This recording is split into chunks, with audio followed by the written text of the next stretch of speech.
एक तरफ दुनिया के तमाम छोटे बड़े और अमीर गरीब सभ्य देश हैं जिन्होंने भारत में कोरोना महामारी के चलते अस्पतालों में मरीजों की भीड़, ऑक्सीजन और जरूरी दवाओं के अभाव में असमय दम तोड़ रहे लोगों, शमशानों में अंतिम संस्कार के लिए लगी कतारों, जलती चिताओं से उठती लपटों, नदियों में तैर रही इंसानी लाशों पर मंडराते चील कौवों की तस्वीरें देखकर सच्ची संवेदना दिखाई है और मदद का हाथ आगे बढ़ाया है। तो दूसरी ओर भारत में केंद्र सरकार, भारतीय जनता पार्टी और आरएसएस की ओर से लगातार मकरूरी भरे बयान आ रहे हैं जो लोगों के जले पर नमक छिड़कने का काम कर रहे हैं। बेशर्मी का आलम यह है कि सरकार ये बात मानने के लिए कतई तैयार नहीं है कि वे इस महामारी से निपटने में लगातार अक्षम साबित हुई है।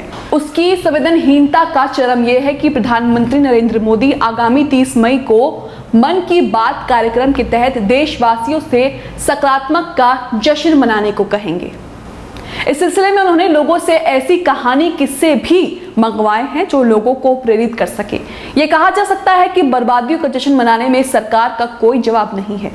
जब अमेरिका में संक्रमण से मरने वालों का आंकड़ा 2 लाख को पार हो गया था तो वहां एक श्रद्धांजलि सभा आयोजित की गई थी जिसमें 20,000 खाली कुर्सियां रखी गई थी।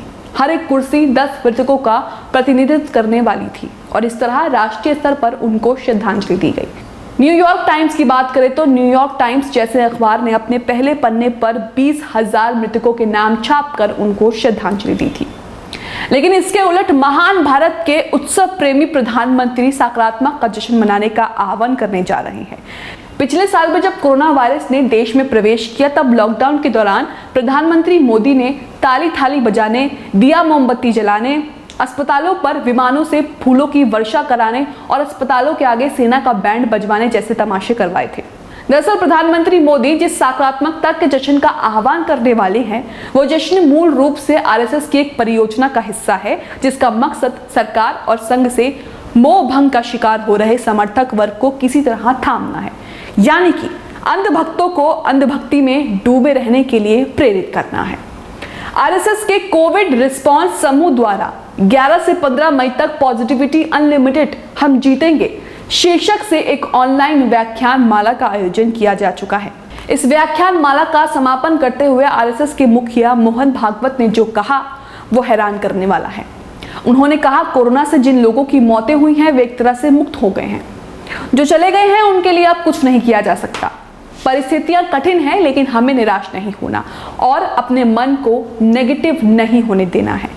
जाहिर है कि सकारात्मक लापरवाही और अक्षमता पर पर्दा डालने के लिए भागवत सकारात्मकता का राग अलाप रहे हैं। जब देश का प्रधानमंत्री ही देश की स्वस्थ सेवाओं और देश के लोगों की दारुण दशा के प्रति बेपरवाह होकर बर्बादियों का जश्न मनाने की मानसिकता का कैदी हुआ हो और प्रधानमंत्री को प्रेरणा देने वाला संगठन मुखिया कोरोना से हुई मौतों को मुक्ति बताते हुए हताश, निराश और दुखी लोगों को सकारात्मक बने रहने का उपदेश दे रहा हो तो सरकार के बाकी मंत्री और पार्टी के नेताओं से आप क्या उम्मीद कर सकते हैं।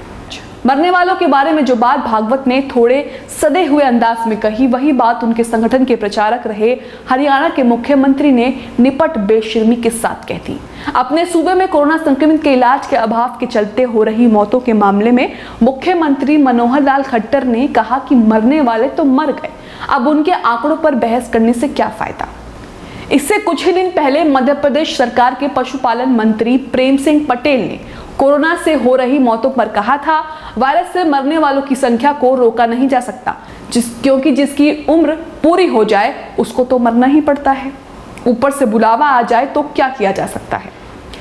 देश भर में 4 महीने पहले उत्सवी माहौल शुरू हुआ। वैक्सीनेशन अभियान इस समय वैक्सीन के अभाव में ठप पड़ा हुआ है। किसी को नहीं मालूम कि यह अभियान फिर से शुरू कब होगा, यहाँ तक कि सरकार को भी नहीं मालूम। वैक्सीन के इसी संकट को लेकर हाल ही में केंद्रीय रसायन एवं उर्वरक मंत्री डीवी सदानंद गौड़ा से बेंगलुरु में जब पत्रकारों ने सवाल किया तो उन्होंने इसका कोई तर्कसंगत जवाब देने के बजाय उल्टे पत्रकारों से ही पूछ लिया कि क्या सरकार में बैठे लोगों को वैक्सीन के उत्पादन में नाकामी की वजह से खुद को फांसी पर लटका लेना चाहिए। केंद्रीय मंत्री के साथ मौजूदा भाजपा के राष्ट्रीय महासचिव सीटी रवि ने निर्लज्जता में एक कदम आगे बढ़ाते हुए दावा किया कि अगर पहले से उचित व्यवस्था नहीं की गई होती तो 100 गुना ज्यादा मौतें होती। केंद्रीय स्वास्थ्य मंत्री डॉक्टर हर्षवर्धन को समझदार और संवेदनशील इंसान माना जाता था। लेकिन वो भी अपने को धीरे धीरे उन नेताओं की जमात में शामिल कराते जा रहे हैं जिनको बोलने से पहले सोचने की आदत नहीं है। जैसे उत्तर प्रदेश के मुख्यमंत्री योगी आदित्यनाथ ने कहा कि उनके राज्य में ऑक्सीजन की कमी ही नहीं है, ठीक वैसे ही केंद्रीय स्वास्थ्य मंत्री हर्षवर्धन ने कहा कि कोरोना वायरस की दूसरी लहर से मुकाबले के लिए भारत की तैयारी पहली लहर के मुकाबले बेहतर है। उनका यह बयान साफ तौर पर उनके सोचने समझने की क्षमता पर सवालिया निशान लगाता है। जब पूरे देश में हाहाकार मचा हुआ है, अस्पतालों में पर्याप्त संख्या में बिस्तर नहीं है, निजी अस्पताल लोगों को जी भर कर लूट रहे हैं, ऑक्सीजन के सिलेंडर नहीं मिल रहे हैं, वेंटिलेटर तो मिलना परम सौभाग्य की बात हो गई है, दवाओं और इंजेक्शन की कालाबाजारी हो रही है और अब वैक्सीन की भी कमी हो गई है। और ऐसे में स्वास्थ्य मंत्री कह रहे हैं कि तैयारी पहले से बेहतर है। केंद्र सरकार के मंत्रियों में विदेश मंत्री एस जयशंकर की स्थिति भी कम विचित्र नहीं है। वह लंबे समय से विदेश सेवा में रहे हैं, इसलिए जाहिर है कि औपचारिक तौर पर थोड़ा पढ़े लिखे भी होंगे, लेकिन वे राष्ट्रीय अंतर्राष्ट्रीय मंचों पर कुछ भी बोलने से पहले सोचने की जहमत नहीं उठाते हैं। कोरोना महामारी को लेकर भारत की हर तरह से मदद करी जा रही है। G7 देशों के विदेश मंत्रियों की इसी महीने पहले सप्ताह में हुई बैठक के दौरान भारतीय विदेश मंत्री जयशंकर ने लगातार हास्यास्पद बातें कही।